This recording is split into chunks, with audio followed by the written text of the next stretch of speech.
Reactive training systems. So I got a question the other week about how to identify the best rep scheme for an assistance exercise in much the same way that we would identify the best rep scheme for the competition exercise.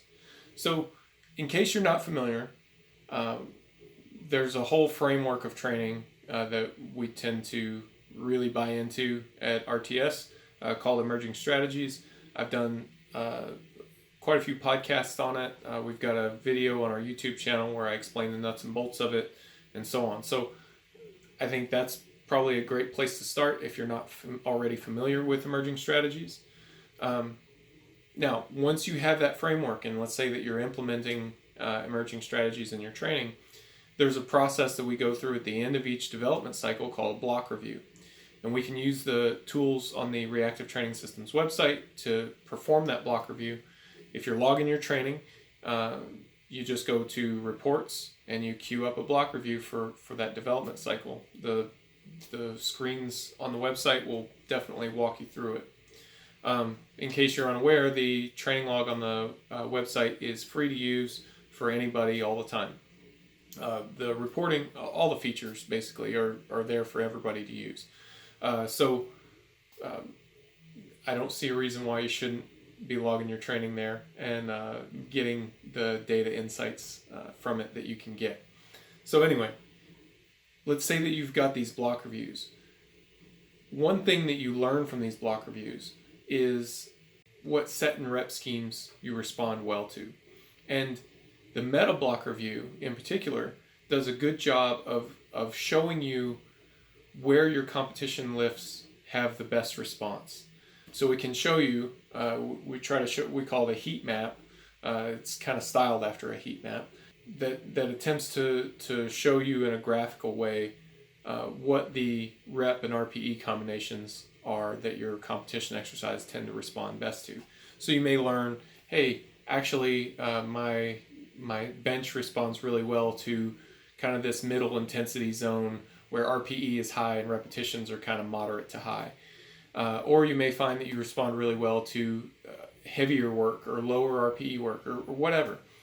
We also have ways to show you which assistance exercises and supplemental exercises you respond well to. However, we don't go into the same amount of detail in the meta block review in terms of showing you the repetition zones for each exercise. And one of the reasons for that is that basically nobody has that much data. Not even, like, I've been keeping my training log forever, and so you do run into this like hard data problem. Is the data that I collected 5 years ago, 10 years ago, just as valid now in terms of determining which exercises I'm going to respond best to? I think probably not. So the more recent data, it's more important, it's more reliable. So we definitely want to rely on that a bit more. So if you're rotating through, 5 different assistance exercises and performing a variety of set and rep schemes with them, it's going to take a really long time to accumulate the data that you need in terms of figuring out the best rep and RPE pairing for each assistance exercise. Now that's okay. That doesn't mean that we should ignore the problem. It just means that the meta block review is not really the place to get the answer for that problem.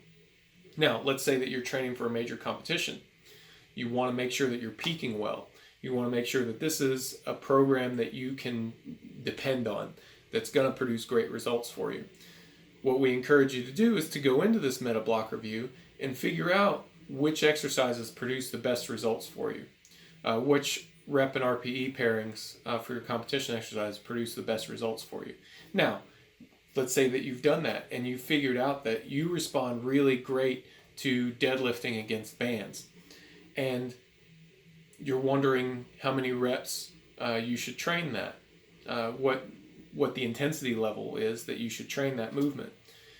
At that point, what I would recommend that you do is to go back into the regular block review, get out of the meta block review and go back into the regular block review and look at that one. Because that's going to break it down in terms of which rep and RPE pairings did you actually use when you trained that movement in the past. So I would look at that and use that as a jumping off point. It doesn't make any promises for you. So just because you did deadlift with bands for triples last time, I don't think you necessarily have to do them for triples in your major peaking block, but it does give you an indication. Hey, I responded well to this exercise. I was also training it at a moderately high intensity.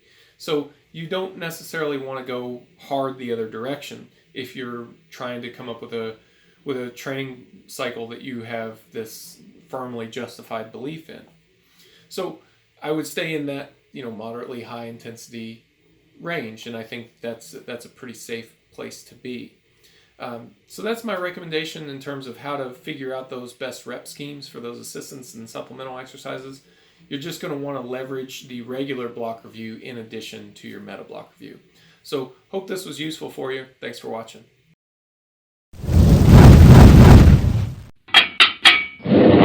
Reactive training systems.